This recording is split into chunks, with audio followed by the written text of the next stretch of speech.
oli ku Bokati TV. Leero enkya ne luli Bokati TV. Ono ye Wolokoso mu weekend taxi. Pastor Mondo Mugisha. Ono mummanyi bulungi nnyo era mumujjukira bulungi nnyo ate nga abadde mu mawulire gonna gafa gawolokoso ku mikutu egy'enjawulo era nga mummanyi biki byazzakola nga ono musumba mpozi wa church emu. Pastor Mondo Mugisha mpozi ate balabikirako mu musango ogumu ogugambibwa nti gwa bufere nga bajja ku bantu ssente nga balima bagenda batuuse wa pulezidenti nga bakwasaganya empozi ate n'omusumba amanyiddwa nga Pastor Siraje ow'ebbombo. Bwe bati omusango guno gwalimu abantu bangi nnyo omwali Pastor Mondo Mugisha, omwali Nabbi omukazi, omwali Catherine Kusaasira ate mpozi n'abalala. Abantu nno bano bambi oluvannyuma lw'okukwatibwa bwe batyo basindikibwa mu ofiisi ekwasaganya ku bali b'enguzi oba akakiiko akakwasaganya abakenuzi akakulirwa omukyala Afande Nakalema nga mpozi kano kateekebwawo omukulembeze w'eggwanga Yoweri Kaguta Museveni nga kakolera ddala direct mu State House. Bwe batyo bajja batambuza era abamu baabuukamu mu kintu kino abalala ne bateekako emisango gyabwe ye Pastor Mondo Mugisha ate mpozi enkomete yagisukka yagisulamu. Catherine Kusaasira bwato n'abuukayo.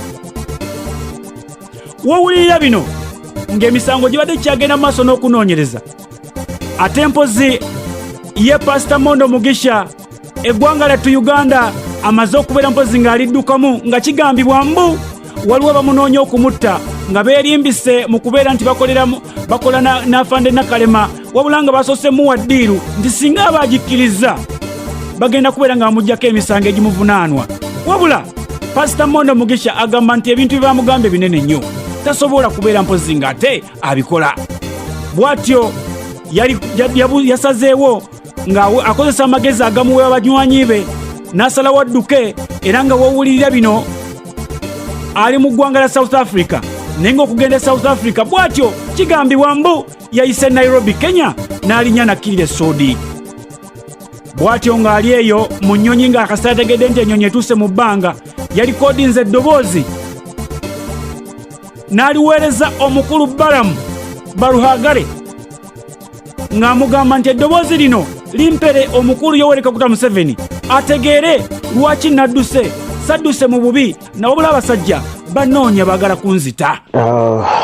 Muganda wange Balamu, nina obubaka buno bwenjagala onyamba ontwale wa president. Ennaku entono eziyise nayimirizibwa awantu nasangibwa awantu kukwata supermarket erugowa eyo nensinkana abaami baali babiri. Owokusatu nayimira nga wali ebbali naŋŋamba nti bagala kundaba ne mbabuuzamu baani nga sibategeera. Yaŋŋamba twagala okukola ekintu kino bw'onookikola kijja kukuyamba. Ekisooka emisango gino gigenda kuvaako gyonna n'egikuteekebwako kati gijja kuvaako. Kisanga ekintu kibaŋŋamba ekyokubiri ne baŋŋamba gamba nti wakwata ssente nozitwala wa general angenda nkuzijja wa Siraji nga kasimu kumwebaza neŋŋamba sisobola kukola ekyo kubanga mujja kuba mpayiriza ate bwe kinaazuuka ndi mpayiriza kijja kuba kibe. Kati mukwana wange Balamu awo nze wentuuka nenziruka famire nempa amagezi nega nti edduka kubanga abantu bano bagenda kukwata bakutte kati mba nkyali awo nendaba nga waliwo ate abantu abamu ngenda okulira nti waliwo abanoonya nga simanyi naye abantu b'omwoyo mulungi ne bambuulira kwe kukwata neninnya ennyonyi nenva Uganda nezijja ne South Africa Sudi naye navaayo ng'obulamu mwange butiisa kubanga nawe bwe ssaawa 24 oba nkikiriza bemba nkikiriza emisango egyanteekebwako gya conspiracy emisango egyanteekebwako simanyi forging covid simanyi something mforginga ntya covid certificate nga sikola Ministry of Health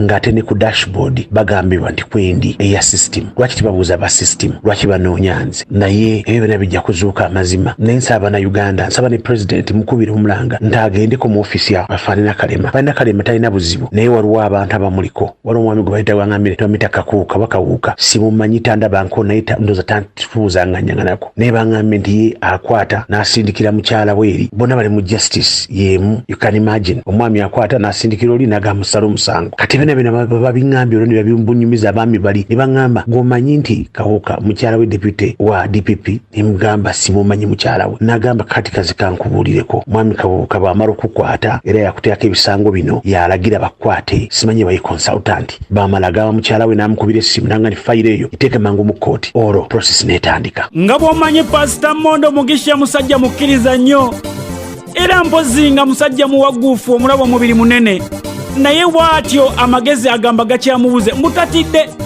mu linnya lya Yesu Kristo tatidde naye ate tamanyi kyakukola. Kale wano we yasabidde Mwami Yoweri Kaguta Museveni omuyambe kubanga wali ogenda mu kalulu yakusabira wayiseemu yakusabira musaala gye yakusabira ddala bw'oti bw'osazeewo okubeera ng'omusasula. Kasita Mondala jana akaaba talina mutuufu mwasirizi gyali tamanya lwakuba nti ate ne kava gye yagenzeemu yagibulowinze. I don't know what to do. I'm not scared. I'm strong in Jesus' name. Mr. President Nkukabira, Mr. PPS Mbakabira, there is selective justice. Catherine Kusasi atasobola kubeera bweru yagenda free Kisanja ona misango kamya n'abalala bo baabata terabuuza na kubabuuza naye nze ndi mu buzibu. Why do you want to sacrifice me as a lamb? Mwana onyereze wange ne mutalabayo kintu kyonna. Why now? Mr. President kuservice emyaka 26. Is this how you should pay me? Mr. President atolagana mukalu nakusabira. Is this how I should be paid? Nino obulumi tabamu bakozesa office yafaanana Kalema ngafaanana Kalema tamanyi nti bakozesa office ye. There is selective justice against me. I call upon the president nsaba president saba fandesale banyambe banzijeko ekintu kino. I don't want to be nina bingi besagala kwogera. Mr. President twayogera nongamba njogere ne night. I have not got a chance. Abantu bano bamanya nti nayogera ne night kubanga bambuza night ogenda kumugamba ki bambuli ate byokugamba night ninga siwa kubikola nensaba buyambi neyanziza byampuna naye nga ate bituufu. Buchaman ng'ono mpoza amanyiddwa nga presidential advisor eri mu ghetto wowulirira bino ate yazeemu n'abalula rasita munne omulala. Kinajjukirwa yabalula Rocky Giant n'amukuba bubi nnyo ng'olw'okuba Rocky Giant yali yeeyise ekintu kyagamba nti kyali okweyita kyatali. Bw'atyo nno yakubya ne rasita omulala kwotyo n'amusalako n'enviiri. Kati nno wano tusoose ne tunoonyako ku rasita omukulu amanyidda nga jjajja w'abarasita mu Uganda omukulu Madi Tiger n'agamba omwana oyo yalazeemu n'akuba abalala. Lwaki yeeyisa bw'atyo? Kyalwanyisa akimanyi? Oyo atomanyi nti alwanyisa kalikya?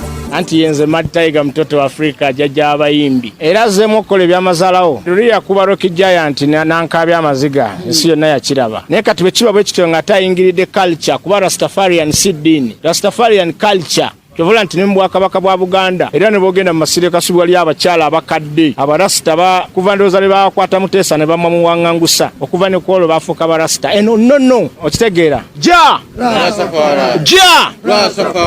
Buchaman bwabanga ayingidde mu nnono agenda kwonoona ataasukka okuba yayonoona dda. Atoyinza kusalako Rastafarian kuba ne bogenda mu Quran oba mu Bible bonna abantu abakola ebyafaayo nakati abatuyimirizaawo bonna balina enviiri zaabwe. Kyovula nti ne Bobi Wine ne bano baragadi abagenze mu byobufuzi bwe baba bagenze mu ebyo ebyobufuzi basigaze enviiri omuntu okutegeerya ddala Rastafarian. Kuba ne mu Amerika ba Trump balina enviiri bonna bantu bendaba mu nsi yonna balina enviiri abafuga ensi. Naye gwe lwaki ojjambu weesimbyewo wano mu Uganda n'osalako enviiri okulaga ekifaananyi kyamu okyusa character weefulanga bano bakamiliyoni naye olwo yabeera awantu n'akyusakyusa kkala. N'olwekyo kati gavumenti ya Uganda naddala pulezidenti kati atufuga Yoweri Kaguta Museveni ye yalimbalimba ono n'amufuula ghetto president. Bw'amala omufuula ghetto president mbu Rastafarian bw'abanga alina kadi ya Rastafarian eno gye nina ya Pan Africa njagala ajje ave yagiraga ensi kuba nze ndi Rastafarian ali mu community eno ya Rastafarian era nga ndi member. Okusinziira ku Madi Tiger agamba nti kati kirabika zino ensonga balina zeekolerako bonga na bokka. Bw'ati akowodde jjajjaawe akulira kalica oba akulira abarasita mu Uganda. Jjajja Jjuuko ayingire mu zino ensonga olw'ensonga akageri Buchaman kali nti mu wabuzi wa pulezidenti mu nsonga za ghetto agamba mutagambwako poliisi ye katwe mutya kati basazeewo ekintu kino bakyekolereko nga bo. Barasita ne Barastafarianizi kati wati obwakolodde barasita kirani mwenna muveeyo jjajja Jjuuko veeyo kwa gavule ku Buchaman kubanga bafukidde ekizibu mu bitundu by'e Makindye Kibuye Luwafu yonna gy'asula yefudde ebbereje. Kali njagala Jjuuko kuba Jjuuko ye jjajja wange mu Rastafarian culture aveeyo abeeko kyakolawo kuba kati poliisi y'ekatwe etidde okukwata Butcher afuuse tabbu mu bitundu by'e Makindye Luwafu gy'abeera. Amannya agamuli emabega gavumenti naye nga tesi mu Rasta. Kuba okubeera Rasta tekitegeeza kubeera na nviiri okitegeera kati golina enviiri zo ku mutwe oli mu Rasta. Gavumenti etuyambe. Rastafarian culture teyava wala. Abantu abagibeezezaawo bonna babadde b'amaanyi okuviira ddala ku Emperor Selassie abamanyi ebyafaayo yajja ne mu lubiri wano mu myaka gyedda n'abeerako ne Sir Edward Muteesa okitegeera. Obulasta kintu ky'amaanyi. Bw'ogenda Ethiopia balina byalo biramba Emperor bye yabawa babeereyo nga beeyagala. Abantu bangi badde beebuuza nti lwaki buli misango egibaawo okubawo kwonna okoledda Buchaman lwaki beettanira nnyo jjajja Mali Tiger? Mali Tiger agamba ye muntu yekka asobola okugonjoola ensonga. Ekyokubiri, bo nga Babarasita bakimanyi nti basajja baddembe si balwanyi ba ntalo. Okuva gye baatandikira omuziki gwali gwa ddembe mpaka ekisanja kyabwe ekyaggwako bakamiliyoni ne bayingirawo ne ba Bobi Wine ne ba Bebe Cool, abasajja abaatandika okukola effujjo mu muziki. Naye ng'agamba nti si bwe kiti bwe kyali. Olaba Abarasita baze gye ndi mbeeko kye njogera nti ffe okuva gye twajja music tetubadde mu ntalo. Era generation eyaddako okuva mu 2000 walaba nti Bobi Wine, Chameleon, Bebe Cool bakreatingawo entalo. Ne time yatuuka nga nezo stunt ezikyakola entalo ne zikola ki? Ne ziggwawo mu music ng'ayimba obulungi bw'ofuna chance music onazannya ng'oyitawo okitegeera. Kaliya yo talent yo yekuyisaawo nga artist. Ne time weno gye tuliko si yakulwana na kuba abantu kuba kati Butcher badde alowooza kulabirira abaana kuba alina abaana abawera omukyala we family ebere bulungi abere ng'alaga ekifaananyi ekirungi. Okusinziira ku jjajja Mali Tiger agamba nti omusajja ono yandibanga sina Rasita mutuufu kubanga enneeyisa gye yeeyisaamu si Abarasita abatuufu. Era bw'ati atugambye tugende ne poliisi tukolebwa obukessi tubuuze ku kitundu kyabeera nti abaaye omusajja ono yeeyisa atya, Buchaman yeeyisa atya, asaana kuba ntandaalo oba nedda. Bw'atyo atugambye ono si Rasita mutuufu asaana kubeera mpozi nga ate akubwa ntandaalo. Gendako ku kyalo oyo si mu Rasita naye ffe kye twetaaga kati kuba ekifaananyi kyonooneka ekya gavumenti kyonooneka kuba ye mukuumye n'ekifaananyi ky'Abarastafarian kyonooneka kuba alina enviiri ku mutwe. Ti Omurasita ne bw'aba akwatibbwa mu nsobi lwaki omusalako enviiri? Mugende arawundi omwami oyo w'abeera musoke wa chairman mutambuleko ku kyalo ekyo mumubuuze mutuuze yeeyisa ekyo mumubuuze mutuuze. Oli ku Bokati TV leero enkya ne luli. Bokati TV